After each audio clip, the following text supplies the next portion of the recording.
The Dairy Today report is brought to you by CattleExchange.com, connecting cattle buyers and sellers nationwide. In our Dairy Today report, the Dairy Security Act is likely to be a key topic of debate in the House version of the Farm Bill. That bill is set to come to the floor today.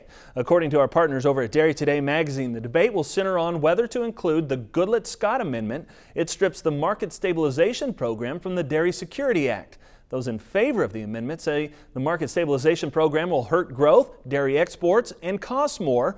On the other side, opponents of the amendment, or those who favor the Market Stabilization Program, they say without supply management, there could be prolonged periods of low margins, and that could cost the government billions in margin insurance premiums.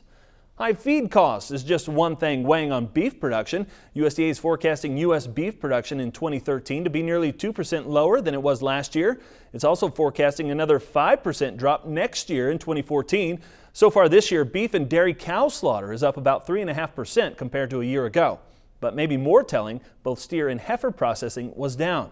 USDA says prices for slaughter steers should be roughly $127 or $127 per hundred for live cattle, and even higher than that next year. According to USDA, the outlook for feed and grain supplies in the next year isn't quite as bright as previously thought. USDA lowered its expectations based mostly on challenges for farmers this spring.